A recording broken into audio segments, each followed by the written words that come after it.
আসসালামু আলাইকুম বন্ধুরা, এআই স্মাইল টেক চ্যানেলে আপনাদের সবাইকে স্বাগতম।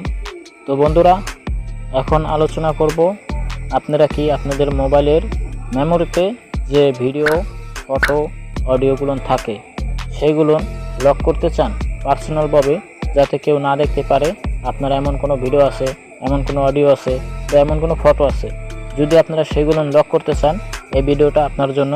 ভিডিওটা একটু সম্পূর্ণ দেখবেন। আর আমার চ্যানেল নতুন দর্শক হয়ে থাকলে অবশ্যই ভিডিওতে লাইক, শেয়ার, চ্যানেলে সাবস্ক্রাইব করে পাশে থাকবেন। আর বিস্তারিত কমেন্টে জানাবেন আপনারা কোন কোন রিভিউ দেখতে চান। তো চলুন বন্ধুরা, আপনাদের এখন মোবাইলের স্ক্রিনে চলে যাই কিভাবে আপনারা এই ফটো, অডিও এবং ভিডিওগুলো লক করে রাখবেন। ওকে বন্ধুরা, আমরা মোবাইলের স্ক্রিনে চলে আসলাম। তো বন্ধুরা, আপনাকে ফটো এবং ভিডিও, অডিও লক করার জন্য একটা অ্যাপ ব্যবহার করতে হবে। তো এই অ্যাপটার ডাউনলোড লিঙ্ক আমি ডিসক্রিপশন বক্সে দিয়ে রাখবো, আপনারা ওখান থেকে ডাউনলোড করে নেবেন। তো আমার স্ক্রিনের উপর দেখতেছেন যে এই অ্যাপটার নাম হচ্ছে ফাইল। তো এটার মধ্যে কিন্তু অনেক সুবিধা আছে বন্ধুরা। তো আপনারা ফার্স্ট এই অ্যাপটাকে ওপেন করবেন। ওপেন করার পরে এখানে এরকম ইন্টারফেস আসবে, অ্যালাউ চাইলে আপনি অ্যালাউ করে দিবেন। তো এখানে ভিডিও, অডিও লক করার জন্য এরকম ইন্টারফেস আসবে। তো আসার পরে আপনি এখানে দেখতেছেন 3 ডট আছে, আমি এটা একটু সরাই দিই। এই যে দেখতেছেন, এই যে পাশে ডান পাশে একটা 3 ডট আছে, এখানে আপনি ক্লিক করবেন। এখানে ক্লিক করবেন কারণ এখানে আপনার যেই লকটা থাকে ফাইল, তো সেই ফাইলটা কিন্তু হয়তো দেখা যায় এখানে হাইড করা। তো আপনি এখানে শো সেভ ফোল্ডার এখানে ক্লিক করবেন। ক্লিক করার পরে আপনার যেই ফাইলটা আছে লক করার জন্য, তো এই ফাইলটা কিন্তু শো করতে আছে। আবার দেখা যায় শো থাকলেও আপনার কোনো সমস্যা নেই। আর যদি হাইড করা থাকে আপনি এরকম হাইডও করতে পারবেন, আবার শোও করতে পারবেন। এই যে শো হয়েছে এরকম থাকবো। তো এখানে ক্লিক করতে হবে আপনাকে, জাস্ট এখানে একটা লক দিতে হবে। তো আমি এখানে একটা লক দেই, প্যাটার্ন লক দিই। প্যাটার্ন লকটা আমি দেই, জাস্ট এই ফোল্ডার বানিয়ে দিলাম, নেক্সটে ক্লিক করলাম, আবার এই লকটা দিলাম, নেক্সটে ক্লিক করলাম। ওকে, গট ইট দিলাম। তো এখানে আমার কোনো ভিডিও রাখা নেই। এখন আমাকে কি করতে হবে, এটা কিন্তু একটা ফোল্ডার হয়ে গেছে, এটা পার্সোনাল ফোল্ডার, এখানে কেউ কিছু দেখতে পারবো না। আপনি লকটা দিলেন। তো এখানে এখন ফটো, ভিডিও নেওয়ার জন্য আপনাকে জাস্ট মেমোরিতে চলে যেতে হবে। মেমোরিতে যাওয়ার পরে ধরুন এখানে এই যে কিছু পিকচার আছে, আমি এই পিকচারগুলো নেব। এখানে সবগুলো মার্ক করলাম। মার্ক করার পরে এখানে দেখুন উপরে 3 ডট আইকন আছে, এখানে আমার ক্লিক করতে হবে।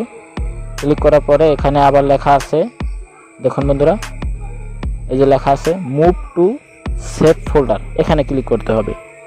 এখানে ক্লিক করলে কিন্তু আপনি যে এখানে লক দিয়েছেন একটা ফাইলের নামে, তো সেইখানে চলে যাবে।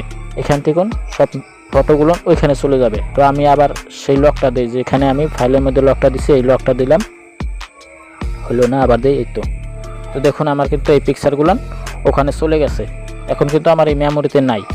তো নাই যেহেতু আমি আবার এখানে কি করব, পিছনে ব্যাক যাই, এই লক ফোল্ডারে যে লেখা আছে এটার মধ্যে ক্লিক করতে হবে বন্ধুরা। এই যে সেভ ফোল্ডার, এখানে ক্লিক করতে হবে।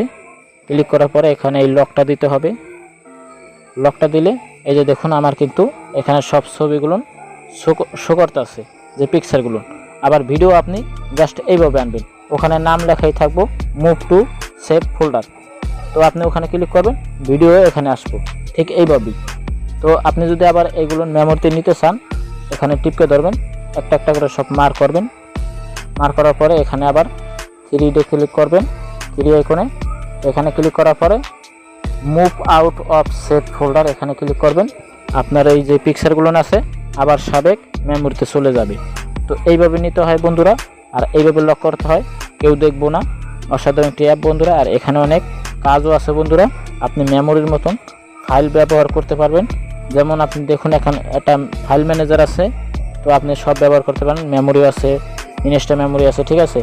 এরপর যদি আপনি চান যে এখানে লকটা চেঞ্জ করবেন, আপনার লকটা সবাই দেখে গেছে বা পার্সোনালভাবে অন্য কেউ দেখতে পারছে, তো লকটা চেঞ্জ করার জন্য আপনাকে উপরে এখানে দেখা আছে 3 ডট আছে, এখানে ক্লিক করবেন। ক্লিক করার পরে এই সেটিংয়ে ক্লিক করবেন, এই যে সেটিং, এখানে ক্লিক করবেন। ক্লিক করার পরে একটু নিচে যাবেন স্ক্রল করে, এখানে লেখা আছে দেখুন এই যে সেভ ফোল্ডার, এখানে ক্লিক করবেন। আবার এখানে চেঞ্জ লক, এখানে ক্লিক করবেন। ক্লিক করার পরে আপনি ওখানে যে লকটা দিয়েছেন, তো সেই লকটা এখানে আবার দিবেন। দেওয়ার পরে এখন আপনি আবার যেটা দিতে চান, যদি পিন দিতে চান তো পিন দিবেন। আমি একটা পিন দিয়ে দিই, 2233। ওকে, এটা দিয়ে দিলাম। আবার এখানে দিতে হবে 2233। ওকে, আমার কিন্তু গট ইট, পিন চেঞ্জ হয়ে গেছে। আমি আবার যদি ওখানে যে ঢুকি, এখন কিন্তু আমার পিন চাবে, কারণ আগে ছিল প্যাটার্ন, এখন আমি পিন দিয়ে দিলাম। দেখছেন, আমি কিন্তু এখন এখানে ক্লিক করার পরে আমার পিন চাইতেছে। তো এভাবে আপনারা ওখানের প্যাটার্ন লক হোক বা পিন লক হোক চেঞ্জ করতে পারেন। তো বন্ধুরা, আজ আপনার মাঝে এই পর্যন্ত ভিডিওটা। পরবর্তীতে নেক্সট পার্টে আপনাদের আবার নতুন কোনো এপিসোড নিয়ে আসবো। ততক্ষণে ভালো থাকবেন, সুস্থ থাকবেন। Bye bye, tata, see you.